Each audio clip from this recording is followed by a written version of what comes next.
प्यारे बच्चों, आज क्लास 9 मैथ वर्कशीट नंबर 53 में चतुर्भुज के ऊपर कुछ और चर्चा होगी कि चतुर्भुज हम कहते किसे हैं।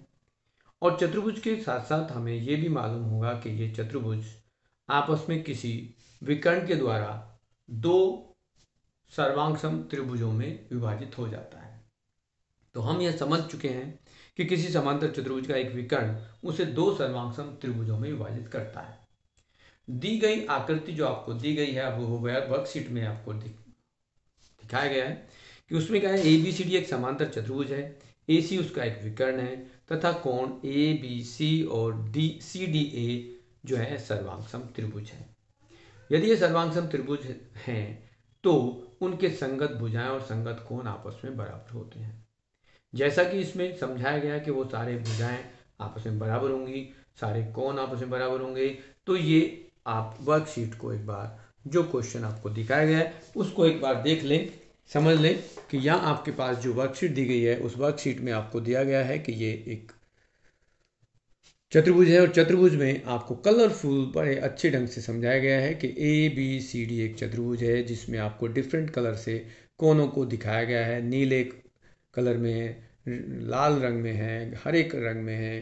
तो आपको ये सभी कलर दिखाए गए हैं और यदि ये दोनों त्रिभुज ए बी सी और सी डी ई दोनों सर्वांग सम हैं तो इसमें ए बी सी डी के बराबर है। ए बी सी डी के बराबर क्यों है? क्योंकि समांतर चतुर्भुज की सम्मुख भुजा बराबर होती हैं। बी सी ए डी के बराबर है, उसमें आगे लिखा है एक समांतर चतुर्भुज के सम्मुख भुजाएं बराबर होती हैं। फिर कोण की बात करते हैं तो कोण बी सी ए कोण डी ए सी के बराबर है, जिसको कोण 6 और 5 लिखा है।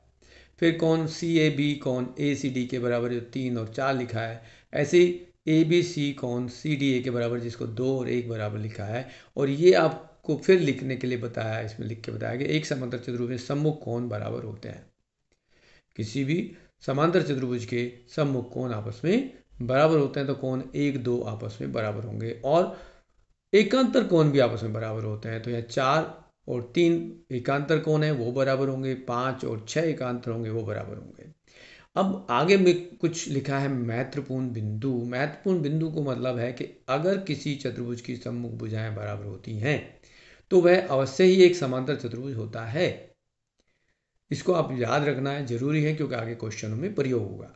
चतुर्भुज पी क्यू आर एस में पी क्यू आर एस बराबर है, क्यू आर और पी एस बराबर है, तो ये चतुर्भुज पी क्यू आर एस जो होगा वो एक समांतर चतुर्भुज होगा।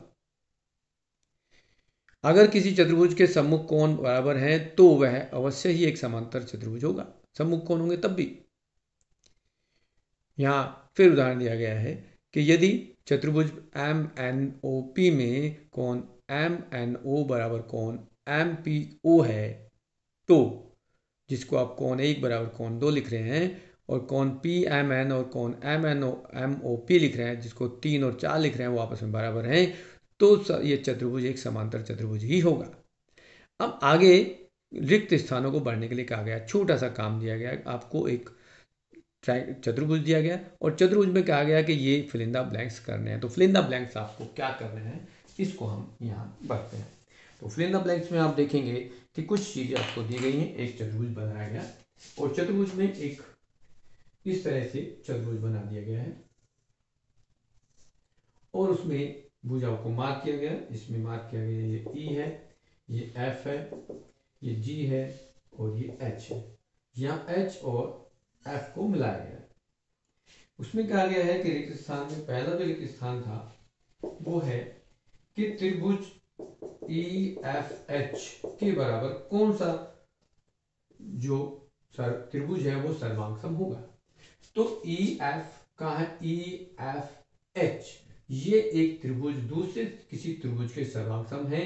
तो क्या लिखेंगे? ई एफ एच को लिखेंगे एच जी एफ, त्रिभुज एच जी एफ सर्वांगसम होगा। दूसरे भाग में आपको क्या लिखना है? किसने लिखा? ई एफ जो होगा वो किसके बराबर है? ई एफ जो उसके समांतर चतुर्भुज के सम्मुख भुजा है वो एच जी के बराबर होगा। तीसरे पार्ट में और भी लिखा गया है, इसमें दूसरे में कि उसमें लिखा एफ जी, एफ जी है तो ई एच के बराबर होगा।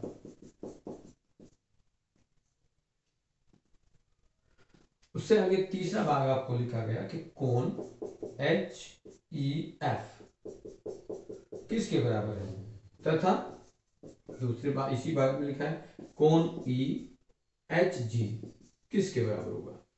तो यहां देखो HEF ये कोण G के बराबर होगा, जिसको आप ये लिख सकते हो, आप FGH लिख सकते हो, FGH लिख सकते हो। और EHG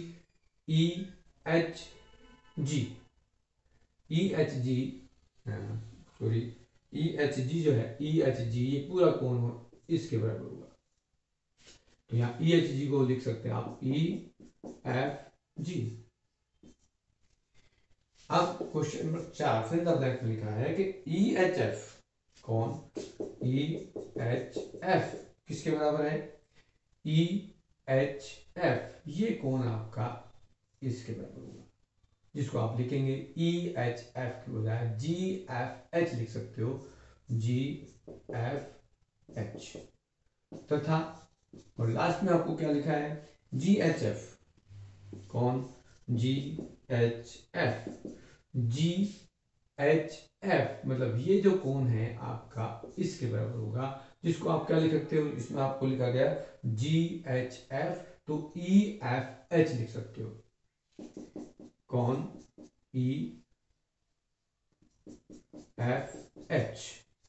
इस तरह से लिख सकते हैं। तो ये आपके फिल इन द ब्लैंक्स हो गए कि आपके पास जितने भी ये कौन थे वो आपस में।